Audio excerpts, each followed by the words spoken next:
room. This thing should fit pretty good in here. Boy, this is my bucket list car.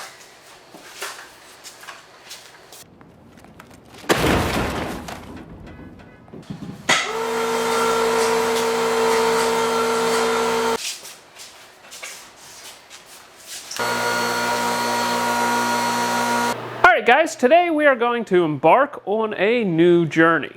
This is our new project car, and it is one of my dad's all-time dream builds. Now, as you guys know, my dad has made a lot of sacrifices for me and for the YouTube channel, and it's time that we built one of his all-time dream cars because, frankly, he deserves it.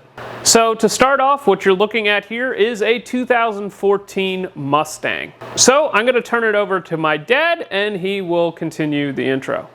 Growing up as a kid in the 60s, there was no way to avoid the excitement of a Mustang. And I always wanted a fastback Mustang. Our neighbors had Cougars, and across the street were fastback Mustangs and Coupes. And another neighbor had a brand new 68 Camaro, and those cars were just magic. Everybody was excited about them, and I absolutely loved the Camaro and the Mustang, and always wanted to get a Mustang. And a number of years ago, we ran into a Facebook marketplace ad that had a fastback Mustang.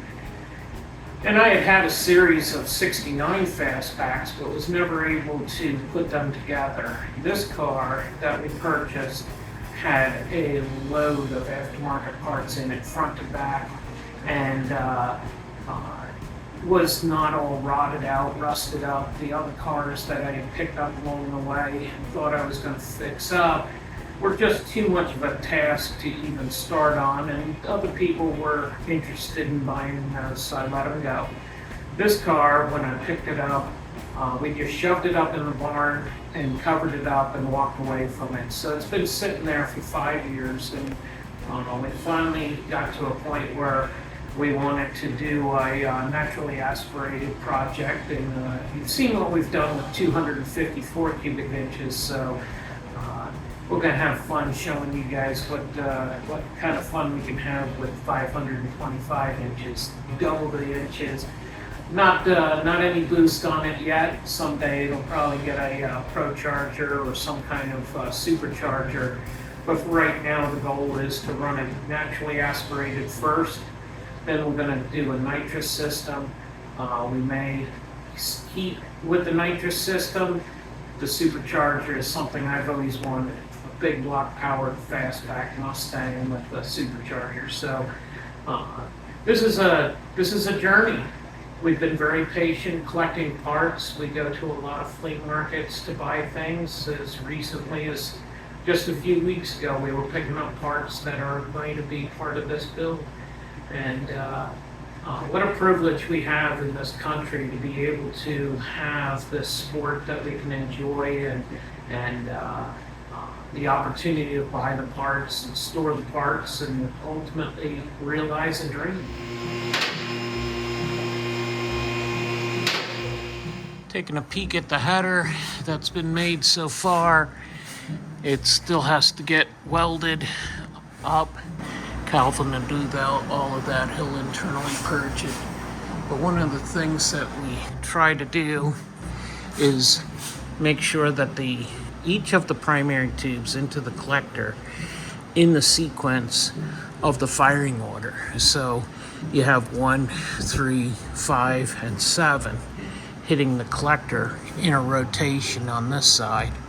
And then on the other side, it'll be 2, 8, 4, and 6.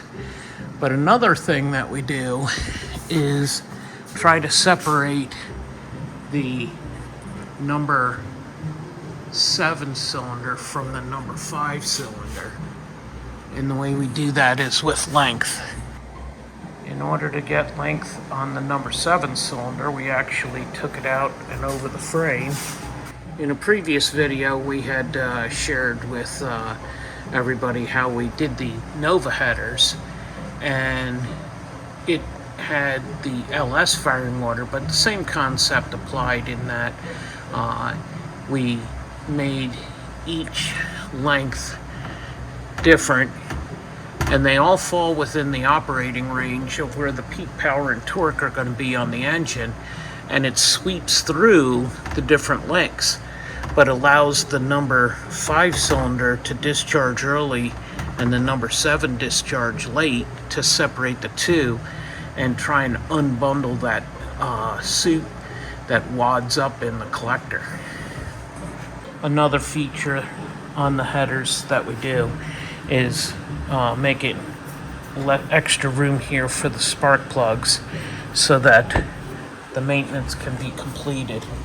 I only have 50% of the function of my right hand, so I have to make sure that I'm always looking for that extra space to be able to get the parts in and minimize the challenges that come with having that previous injury. One of the many advantages to buying somebody else's project is they spent a lot of money and sell it to you for pennies on the dollar, and that's the only way we can afford some of this stuff. One of the many frustrations of working on cars that somebody else previously worked on is finding the issues that they created. All 4 of these holes that are used for the suspension pickup point are a different size. This one is 50 thousandths bigger than this hole. After we identified the problem here with these bolt holes not being correctly sized, we machined these pieces to insert after correcting the bolt hole size so that everything was square and round, and inserted these. Once we clamped that together and altered the back control arm position to get the suspension to articulate properly, we started looking at other issues. And one of the things that we found was that the tie rod end that had been installed was butted up against the end of the hymen, and this piece had been cut off. So everything looked like it could be functional, and as we started to tear it apart, we found that there was no available adjustment area left on either side. So Calvin ordered replacement tie rod ends here to insert in and get these to be the right length, and we'll put new hymens on here. We also moved the rack back. It had been out 3.5 more inches than where it had been. The arms were coming back. The Ackerman angle was wrong. So we got through that. Then we got to looking at the car to address the camber. So first we got everything stabilized at the bottom. Then we started to try and look for where things were at on the toe. And then we realized that it had a caster and a camber issue. There was a spacer in here. Everything was pulled up in here. There was nothing to allow it to articulate without working the metal. Threw a tape measure on it. Found that the strut over there is 3/4 of an inch further back than this side. And then we started checking the bars, and this one is 3.4 degrees and that one's 1.6 degrees. Needless to say, we were getting a little frustrated, but we worked on solutions. I feel good about the direction we're going.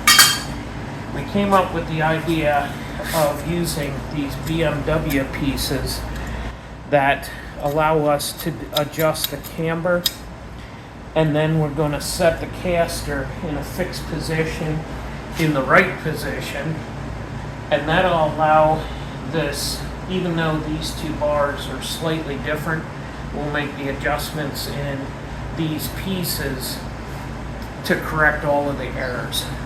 You can tell that the previous installer had cut these holes out to allow this shaft from the strut to move in this direction and this direction just by opening up the hole.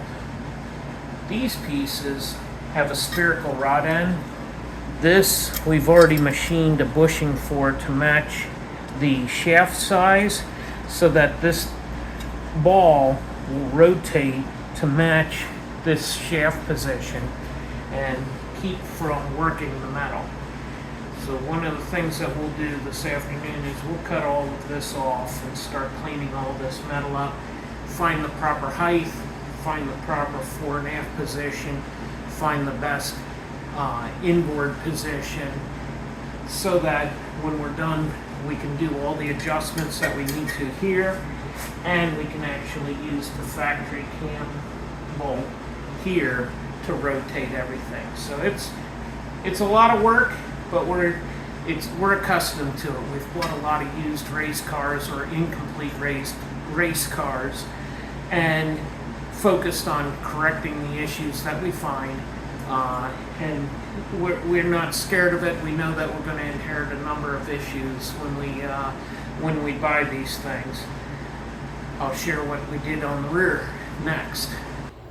So in order to get as much tire in here as we can, and what we're shooting for is 28-10-5, we first took the spring off and put these springs back in the thing, because this was touching out in this area, and that allowed the tire to come over, and then it started rubbing here. So then we trimmed this area off, and we also cut the bottom of the shock bracket off here, and now the whole thing can fit, the whole wheel and tire can fit. $295.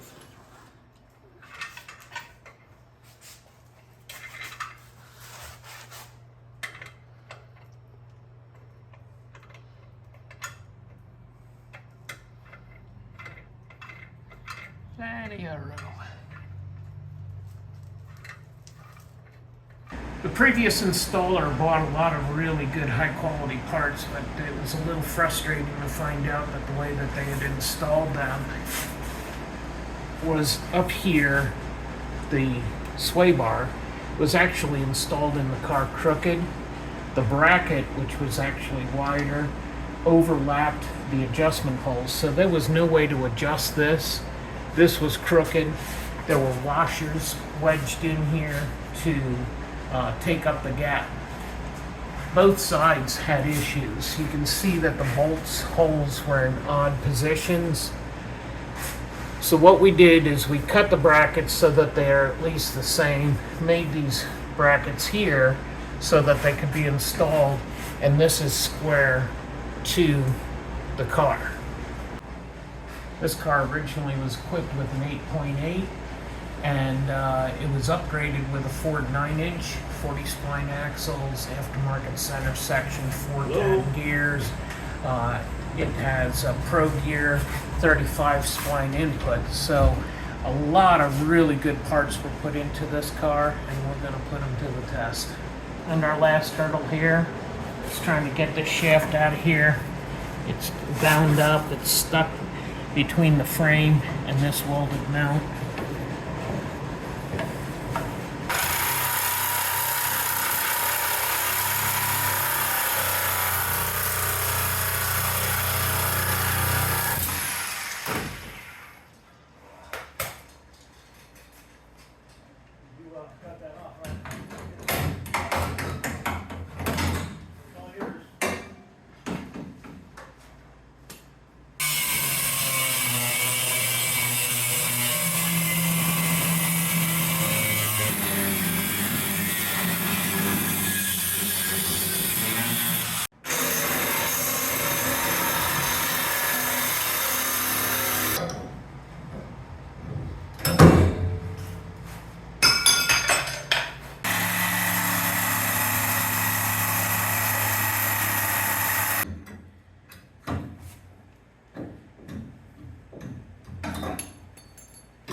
Oh my word. This is a failure waiting to happen. No penetration.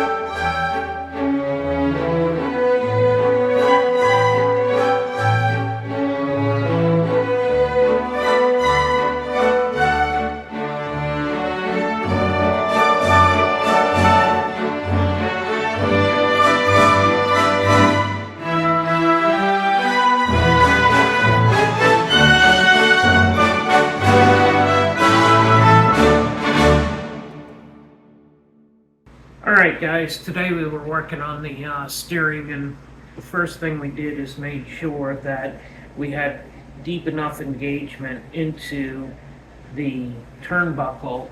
Once we got that done, then we squared the car up, adjusting each side to be square to each other with the steering in the center. Once we have that, we start bringing the toe in, depending upon which side is out, till we have our toe where we want it. Once we have that, then we start going through the bump steer. So bump steer, as the car travels through its motion, travel motion, it can toe out and toe in. And when the car toes out, it gets very twitchy. When a car toes in, it becomes more stable, it just has more drag. Because wheels have so much weight, if the car's going 100 miles an hour, the top of the tire is doing 200, the bottom of the tire is doing 0. That inertia is transferred into the chassis, and as the car picks up speed, it'll start to turn the toe outward. So high-speed cars prefer toe in to keep them stable at speed.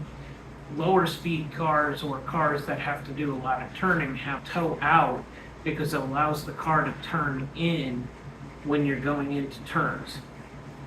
If you don't adjust this and the car is starting to go down the track and you have an inconsistent toe, the car will not feel comfortable at speed. If you look at this, look at how much this toes just by changing this height.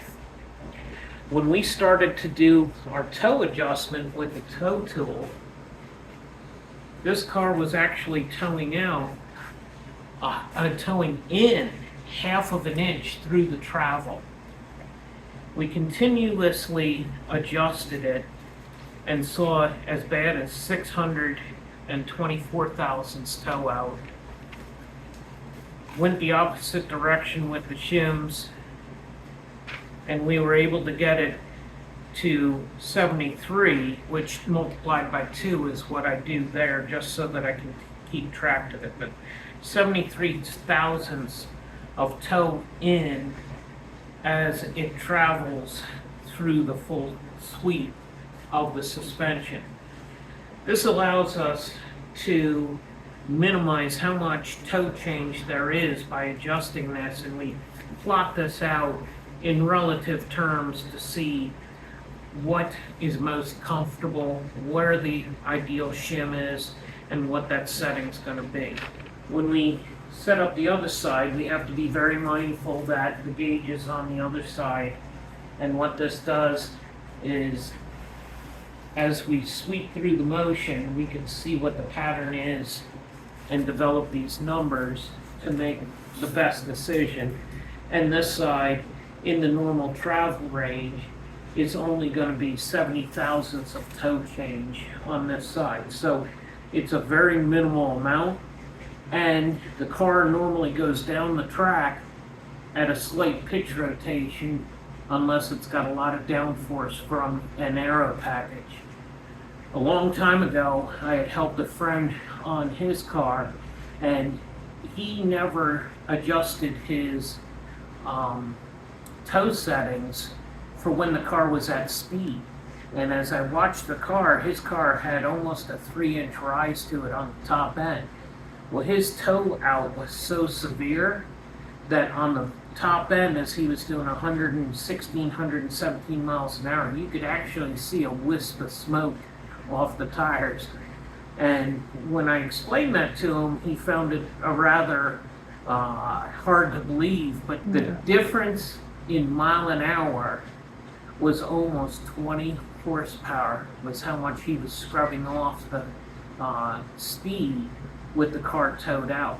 When he readjusted his tow for the normal track when it runs through the top end, which was almost a 3-inch elevation rise in the front end, and brought his tow adjustment to match that, he picked up 20 horsepower. Around here we have a lot of silly sayings. One of them is life short, buy a big block.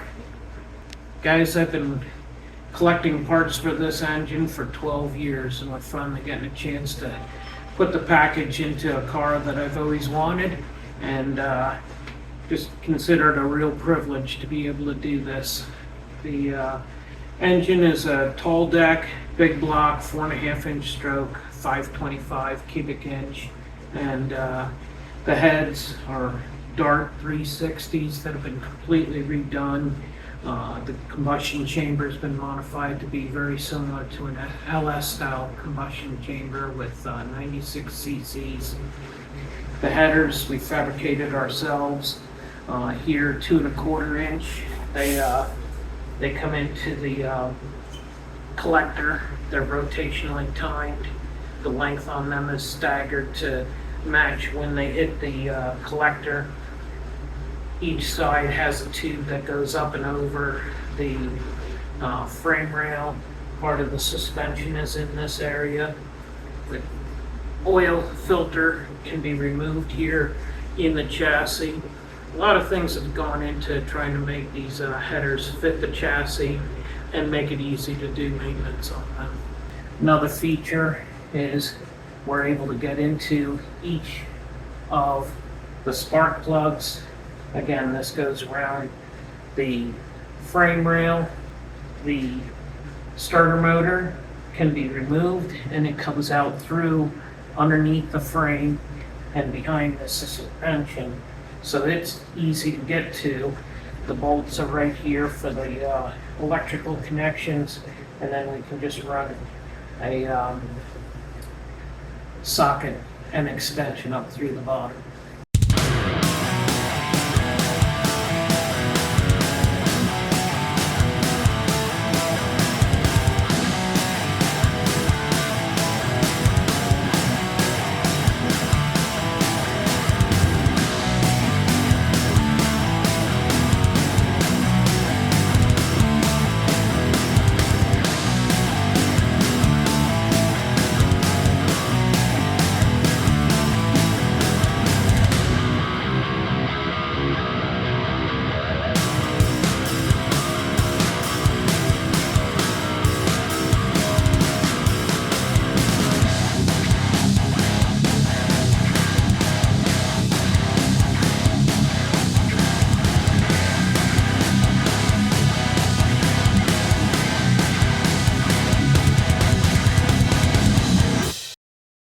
Alright guys, this build has been a long time coming and we are getting closer. So in future videos we need to get this thing plumbed, wired, and the next time that you see it, it will be running. So make sure that you like, comment, and subscribe, and maybe share the build around.